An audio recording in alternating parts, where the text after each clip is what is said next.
Hello students, welcome to CPS Biology online classes. I am your bio teacher Amit sir. Student, आज हम लोग एक new topic discuss करने वाले हैं द फीमेल रिप्रोडक्टिव सिस्टम। और इससे पहले क्लास में हमने मेल रिप्रोडक्टिव सिस्टम पे स्टडी किया।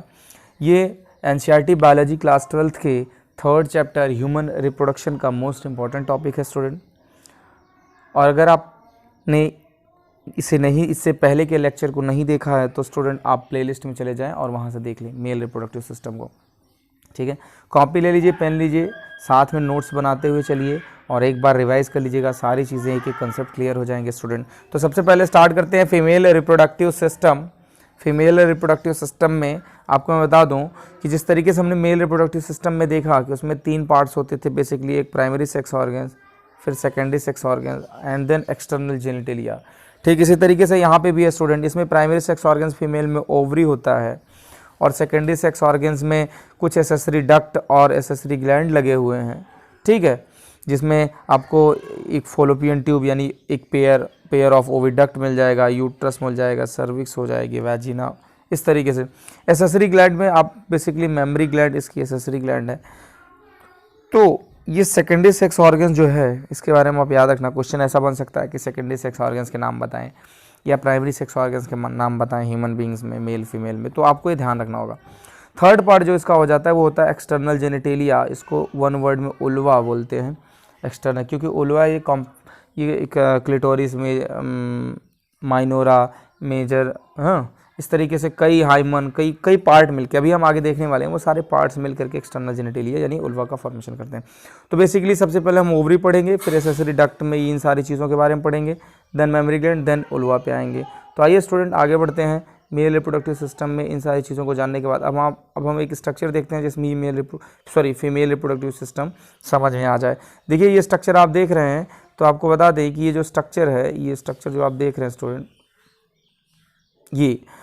ये फीमेल रिप्रोडक्टिव सिस्टम है। ठीक है, फीमेल का पूरा जेनिटल ट्रैक है। इसमें ये वाला जो पोर्शन देख रहे हैं ये ओवरी है, ये 2 ओवरी है, और ओवरी यहाँ जो ये वाला जो पोर्शन है इसको हमने कहा ओविडक्ट या फॉलोपियन ट्यूब, तो ये 2 ओविडक्ट हो गए। और ये जो सोलन पोर्शन यहाँ पे है, ये वाला पोर्शन, ये वाला पूरा पोर्शन, ये वाला, इसको हमने यूट्रस नाम दिया। और यूट्रस में यहाँ पे कॉन्स्ट्रिक्ट पोर्शन जो है, यहाँ पे यूट्रस का ही एक पोर्शन है यहाँ पे। ठीक है, यूट्रस का ये वाला पोर्शन अगर आप देखें, जहाँ पे ये तो पूरा यूट्रस है, यूट्रस का ये कॉन्स्ट्रिक्ट पोर्शन है यहाँ पर, that is called what the cervix. और सर्विक्स के नीचे ये सर्विकल कैनाल है, इसको बर्थ कैनाल भी कहते हैं। ठीक है, और ये उल्वा वाला जो पोर्शन यानी एक्सटर्नल जेनिटेलिया, ये वेजिना, यहाँ पे पहले तो वेजिना है फीमेल रिप्रोडक्टिव कॉपुलेटरी ऑर्गन्स, और इसके बाद जो है यहाँ पे जो इसके आगे का जो ऑर्गन्स होगा वो क्या होगा, एक्सटर्नल जेनिटेलिया होगा। ठीक है, तो बेसिकली यही स्ट्रक्चर है। पर आपको याद रखना है कि इसमें सबसे इंपॉर्टेंट बात क्या है कि हमारा ये जो ओवरी है और ये है फॉलोपियन ट्यूब। तो फॉलोपियन ट्यूब या ओविडक्ट बोलते हैं उसको, इस्थमस, एम्पोला और इन्फेंडिबुलम, ये 3 पार्ट होते हैं फॉलोपियन ट्यूब में। और यहीं से ओवम रिलीज़ होता है और यहाँ से फिर रोटेट करते हुए यहाँ तक पहुँचता है एंड फाइनली ये कहाँ पे जंप कर जाता है, यूट्रस में जंप कर जाता है। ठीक है, फर्टिलाइजेशन की जो साइट होती है वो यहाँ पे होती है, एम्पोला इस्थमस जंक्शन होती है, ये एम्पोला और इस्थमस वाले पार्ट के बीच में यहीं पर फर्टिलाइजेशन प्रॉपर होती है। ठीक है, यूट्रस के भी बारे में बात करेंगे। ये जो यूट्रस वाला पोर्शन देख रहे हो, इसमें भी पेरीमेट्रियम, मायोमेट्रियम, एंडोमेट्रियम, ये 3 लेयर होती है यूट्रस की वॉल में। एंडोमेट्रियम, बीच की मायोमेट्रियम और सबसे बाहर पेरीमेट्रियम, ये 3 लेयर होती है यूट्रस की। ठीक है, जो मेंसम होते हैं, मेंस्ट्रुअल फ्लो होता है, तो उसमें स्टूडेंट क्या हो जाता है कि एंडोमेट्रियम की लेयर में जो ब्लड वेसल्स होते हैं वो टूट जाते हैं और फिर ब्लीडिंग का फेज होती है। ठीक है, तो ये मेल रिप्रोडक्टिव सिस्टम है, इसकी लेबलिंग बड़ा इंपॉर्टेंट है आपके लिए। ठीक है, तो आगे बढ़ते हैं। अब ये सारे ऑर्गेनल जो यहाँ पे दिखाए गए हैं, जो सारे पार्ट दिखाए गए हैं वो फीमेल रिप्रोडक्टिव सिस्टम के ही हैं। तो हम 1 बाय 1 करके स्टार्ट करते हैं। सबसे पहले हम देखेंगे primary sex organs, that's name is ovary. तो स्टूडेंट अब हम बात कर रहे हैं ओवरी, प्राइमरी सेक्स ऑर्गन। तो ovary are the primary female sex organ that produce female gamete, that's called what the ovum, and several steroid hormones। बहुत सारे स्टेरॉइड हार्मोन्स या फिर आप बोलिए कि जो सेक्स हार्मोन्स हैं फीमेल में जो रिप्रोडक्टिव मैच्योरिटी क्रिएट करते हैं, वो सारे हार्मोन्स का सिक्रेशन और साथ साथ जो है गैमेट का प्रोडक्शन करता है कौन, ओवरी करता है। ओवरी कहाँ पे है तो आप समझ लीजिए ovary are located 1 on each side of lower abdomen and remain attached to the pelvic wall and uterus by the ovarian ligament।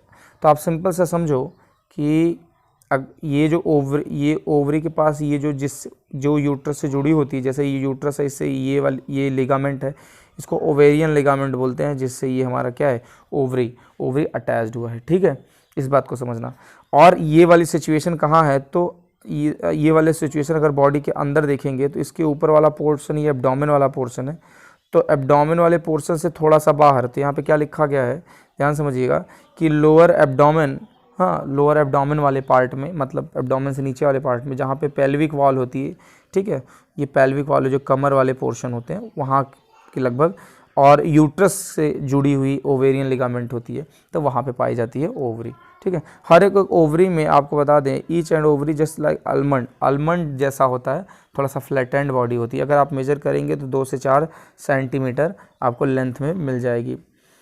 Ovary की जो आउटर कवरिंग होती है स्टूडेंट, वो the outer region of ovary is composed of developing follicle and the middle layer form stroma which contain the connective tissue, blood vessel and mature follicle। बड़ा simple समझो, अगर आप ovary को ऐसे draw कर देते हैं तो इसमें जो इसका जो आउटर वाला पार्ट्स है वो सिर्फ वो उसमें फॉलिकल डेवलप होते हैं, और बीच का जो पार्ट्स है ये stroma, that is matrix type.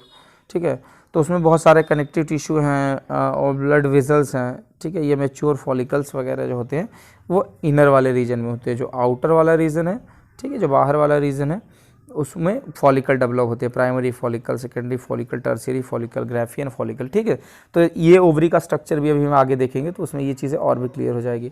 आगे देखते हैं स्टूडेंट, करना क्या है इसमें कि the stroma is divided into 2 region. Stroma 2 region में बटी होती है। आपको बता दें, स्ट्रोमा मतलब ओवरी का वो जो मिडिल वाला पोर्शन है, ठीक है, 2 रीजन में बटी होती है। एक तो पेरीफेरी और दूसरा इनर मेडुला, तो 2 पार्ट में बटी होती है इसका स्ट्रोमा वाला भी रीजन। तो इसको आप याद रख सकते हैं, peripheral cortex and inner medulla, ये 2 पार्ट है स्ट्रोमा। स्ट्रोमा क्या है, ओवरी का इंटरनल पार्ट है।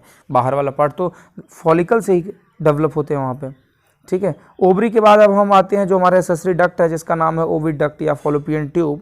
फॉलोपियन ट्यूब जहाँ पे फर्टिलाइजेशन एक्चुअली में होता है, तो ये 2 होते हैं, दीज आर 2 स्मॉल ट्यूब, और इसकी साइज 10 to 12 सेंटीमीटर लेंथ में होती है, और ये यूट्रस के बगल में, ठीक है, नियर द किडनी, लगभग किडनी के आसपास यूट्रस से जुड़े होते हैं। और इसकी जो ओपनिंग होती है, फॉलोपियन ट्यूब की जो ओपनिंग होती है वो एक्सपेंडेड इनटू फनल शेप्ड। और जब इस अगर आप देखेंगे तो ओवरी के, ये ओवरी है, तो अगर यहाँ पे आता है तो ये फनल, जैसे आपने देखा होगा कुप्पी, कीप, इस तरीके का स्ट्रक्चर, फनल शेप। ठीक है, इस तरीके का स्ट्रक्चर होता है। तो ये यहीं पे ओवरी होती है। तो ये वाला जो पोर्शन होता है इसको जो है इसको हम लोग इनफैंडिबुलम कहते हैं। The opening of the following to be extended from the funnel shape structure that is called the infundibulum. और उसी इनफैंडिबुलम पे अगर अभी मैंने ड्रॉ किया सॉरी, ये जो इनफैंडिबुलम अभी मैंने ड्रॉ किया इस तरीके से, ठीक है, तो इसमें जो फिंगर लाइक प्रोजेक्शन दिख रहा है इसी को फेम्ब्री कहते हैं स्टूडेंट। ठीक है, they move closer to the ovarian ovulation to collect the ovum after ovulation. दरअसल क्या होता है कि ये ओवरी से ये वाले जो फेम्ब्री वाला पोर्शन आप देख रहे हो ये बिल्कुल अटैच्ड होता है। ठीक है, ये इनफैंडिबुलम पोर्शन है, ये ओवरी है, तो जब भी ओवम मिलेगा तो यहाँ से ओवम निकल के इधर चला जाएगा, मतलब ये इतने ज़्यादा क्लोज होते हैं। तो देखो, they move closer to ovarian at ovulation to collect the ovum after ovulation. जब ओवुलेशन होगा तो ओवम को कलेक्ट करने के लिए ये वाली चीज़ ऐसे बनाई गई है। ठीक है, इनफैंडिबुलम में आपको बता दें कि जब वो ही infundibulum leads to the wide part, आगे चल के काफ़ी ब्रॉड हो जाता है। ओविडक्ट का ये ब्रॉड वाला पार्ट है जिसको एम्पुला कहते हैं। मतलब सिंपल है कि अगर ये ओवरी है और ये इस तरीके का ये इनफैंडिबुलम बनाया गया है, तो आगे चलकर एक एक ब्रॉड पार्ट में, ऐसे ब्रॉड पार्ट में ओपन होगा, तो इसको क्या बोलेंगे हम लोग, इसको हम लोग बोलेंगे एम्पुला। ठीक है, और फिर जाके नैरो होगा आगे चल के, फिर आगे चल के नैरो होगा, तो जो जब अगेन नैरो वाला पार्ट जो है उसको वो काफ़ी बड़ा होगा। ठीक है, इस्थमस इज़ अ लार्ज, यहाँ पे लार्ज लिख लेंगे। ठीक है, लार्ज ठीक है। Large part of oviduct having a narrow lumen which joints to the uterus, और ये जो लास्ट पार्ट होता है जिसको एस्थमस कहते हैं, जो फाइनली चल के कहाँ जुड़ जाएगा, यूट्रस से जुड़ जाएगा। तो सिंपल समझो, अगर ये यूट्रस है, यहाँ ओवरी है और यहाँ इनफैंडिबुलम है, ऐसे ब्रॉड हुआ और फिर नैरो हो जाएगा, फिर नैरो होकर के कहाँ पे आएगा, यूट्रस से जुड़ जाएगा। ठीक है, तो ये इनफैंडिबुलम, इसकी फिम्बरी हो गई, यहाँ पे ओवरी, ओवेरियन लिगामेंट, ये पूरा यूट्रस और ये स्ट्रक्चर। ठीक है, ये जो वाला स्ट्रक्चर देख रहे हैं इसको हमने एम्पुला नाम दिया, इसको स्थमस नाम दिया। ठीक है, क्लियर है स्टूडेंट। तो स्थमस एक नैरो पार्ट हो गया। तो this is all about oviduct, ये ओविडक्ट या फॉलोपियन ट्यूब के बारे में है। अब इसके बाद हम आगे देख लेते हैं स्टूडेंट, इसके आगे हम कुछ पोर्शन देखते हैं। यूट्रस को ओम भी बोलते हैं, ओम। ठीक है, तो ये यूट्रस, अब अगला पार्ट हमारा यूट्रस। अब यूट्रस क्या है, हमने अभी अभी देखा, ये वाला जो पोर्शन है ऐसे पेयर शेप्ड, ऐसे नाशपाती होता है ना, पेयर शेप, उस जैसा। ठीक है, तो इधर से क्या लगा हुआ था, इधर फॉलोपियन ट्यूब लगे हुए थे, इधर क्या थी, ओवरी थी, इधर दूसरी वाली फॉलोपियन ट्यूब, इधर क्या है, ओवरी है, ये क्या है, सर्विक्स है, इसके बाद क्या है, वेजिना है। ठीक है, यही तो पार्ट है फीमेल रिप्रोडक्टिव ट्रैक्ट, यही यूट्रस है, ये यूट्रस। यूट्रस की वाल में 3 लेयर है, अभी मैं बात करने वाला हूँ। देखो, it is a single hollow muscular pear shaped structure supported by ligament attach to the pelvic wall. ठीक है, मतलब ये पियर शेप का स्ट्रक्चर होता है और ये पेल्विक वॉल से अटैच्ड होता है। ठीक है, इट प्रेजेंट बिटवीन, ये यूरिनरी ब्लैडर और रेक्टम के बीच में प्रेजेंट होता है यूट्रस। ठीक है, the lower part of uterus का जो लोअर पार्ट है बहुत ही नैरो होता है, मैंने बताया ना, आगे चल के ये ऐसे कॉन्स्ट्रिक्ट हो जाता है, बहुत ही नैरो होता है। तो इस पार्ट को क्या कहते हैं, सर्विक्स कहते हैं। ठीक है, the cavity of the cervix is called cervical canal, और उस सर्विक्स वाले पार्ट में जो जगह होती है, मतलब अगर यूट्रस का ये पार्ट हम सर्विक्स कंसिडर कर रहे हैं तो इसके बीच का ये जो जगह है that is called the cervical canal, इसी को बर्थ कैनाल भी कहते हैं। ठीक है, और which forms the birth canal along with vagina, और इसके साथ इसके आगे का पार्ट वेजिना अटैच होकर के इसको पूरा पूरा बर्थ कैनाल बोलते हैं हम लोग। ठीक है, आगे देखते हैं। The wall of the uterus student has 3 layer tissue, अगर आप उसका वॉल देखेंगे तो 3 लेयर का है, एक पेरीमेट्रियम, दूसरा मायोमेट्रियम और सबसे अंदर एंडोमेट्रियम। तो पेरीमेट्रियम तो आउटर कवरिंग हो जाती है यूट्रस वॉल की, मतलब यूट्रस वॉल में ये 3 लेयर है। ठीक है, 3 लेयर है, तो ये पेरीमेट्रियम है, कोई दिक्कत नहीं। जो मायोमेट्रियम है ये स्मूथ मसल्स होते हैं। ठीक है, काफ़ी स्ट्रांगली ये strongly during the deliver of baby, जब बेबी डिलीवर करना होता है तो काफ़ी स्ट्रांग हो जाते हैं ये। ठीक है, तो ये मिडिल थिक लेयर जो कि स्मूथ मसल फाइबर से बने होते हैं और ये कॉन्ट्रैक्ट स्ट्रांगली हो जाते हैं, जब डिलीवर के समय वो काफ़ी कॉन्ट्रैक्ट हो जाते हैं। अब जो अंदर वाली लेयर है, मेन वाले पार्ट, ये एंडोमेट्रियम, ये इसमें क्या होता है, ये इनर लेयर है और इसमें बहुत सारे ग्लैंड और बहुत ब्लड वीजल होते हैं। और जब ये साइक्लिक चेंजेस होती है इनमें, मतलब 28 डेज कंप्लीट होते हैं, जब मेंस्ट्रुअल साइकिल होती है, मेंस्ट्रुअल साइकिल, तो उस समय ये एंडोमेट्रियम लेयर ब्रेक हो जाती है, बाद में फिर से रिपेयर होती है। तो ये इनर मोस्ट लेयर होती है जिसमें ब्लड वीजल्स होते हैं, जिसकी वजह से डैमेज हो जाती हैं और ब्लीडिंग फेज आती है, यानी ब्लड बाहर आते हैं बॉडी से। ठीक है, फीमेल में तो ये चीज़ आपको याद रखना है यूट्रस के बारे में। ठीक है स्टूडेंट, आगे बढ़ते हैं। तो ये तो यूट्रस के बारे में हो गई। अब हम थोड़ा सा और आगे देख स्टूडेंट, नेक्स्ट पॉइंट पे हम लोग बात करने वाले हैं मैमरी ग्लैंड। अब ये एसेसरी ग्लैंड, अभी तक तो हमने ऐसा प्राइमरी सेक्स ऑर्गन्स ओवरी के बारे में जाना, फिर कुछ एसेसरी डक्ट्स के बारे में जाना, अब एसेसरी ग्लैंड। तो इसमें एक ही एसेसरी मेन ग्लैंड है, वो है कौन, मैमरी ग्लैंड, मिल्क प्रोडक्शन के रिस्पॉन्सिबल है। तो ह्यूमन फीमेल में एक 1 pair of mammary gland, 1 pair mammary gland होते हैं, that is what the breast बोलते हैं, that contain the glandular tissue, जिसमें ग्लैंडुलर टिश्यू होते हैं और फैटी टिश्यू होते हैं, 2 तरीके के टिश्यू होते हैं। उस ब्रेस्ट में ग्लैंडुलर और फैटी 2 तरीके के टिश्यू होते हैं। अब हर एक ग्लैंडुलर टिश्यू जो होता है वो लगभग 50 to 20 मेमरी लोब्यूल या लोब्स में डिवाइड होता है, और हर एक लोब में कई बंच में, कई ग्रुप में एल्वियोलाई होते हैं। और दरअसल यही एल्वियोलाई जो होता है स्टूडेंट, यही एल्वियोलाई इनटू मेमरी ट्यूबल, और यही alveoli opens into mammary tubule, यही आगे चल के मेमरी ट्यूबल में ओपन होती है। अगर आप इस डायग्राम को देखें तो आप इस डायग्राम को ध्यान देखिए कि ये ह्यूमन मेमरी ग्लैंड ब्रेस्ट का स्ट्रक्चर है। तो यहाँ पर मान लो ये जो मसल्स हैं, आज से कोई आपको मतलब नहीं है, मसल्स हैं, पीछे रिब्स हैं, ठीक है। अब देखिए कि यहाँ पर एक तो ये फैट वाले कंटेंट है, ठीक है, और फैट वाले कंटेंट में देख रहे हैं ऐसे कई लोब दिखाई दे रहे हैं, तो ये मेमोरी लोब हैं। इनके अंदर आप पहुँचेंगे, जब इनके अंदर आप पहुँचेंगे तो बहुत सारे मेमोरी एल्वियोलस पाए जाएंगे जो कि डायरेक्ट ओपन हो, जिनके अंदर या जो डायरेक्ट ओपन होते हैं किसमें, ग्लैंड में, मिल्क सेक्रेटिंग ग्लैंड में, लैक्टिफेरस डक्ट से वो मिल्क बाहर आता है। और ये सारे डक्ट जो है, लैक्टिफेरस डक्ट जो हैं, जो कि एल्वियोलाई से अटैच्ड हैं, वो मिल्क लेकर के एक पोर्शन में आएंगे, that is called what, the nipple, और निप्पल से बाहर होगा ये मिल्क सेक्रेशन। तो ये पोर्शन हो जाता है। तो मेमोरी ग्लैंड, जो mammary tubule of each lobe, हर एक लोब का जो मेमोरी ट्यूबल है, into a small mammary duct, हर एक के पास छोटे छोटे मेमोरी डक्ट हैं, और several mammary duct join to form a wider mammary ampulla that is connected to the lactiferous duct just before the nipple through which milk is released.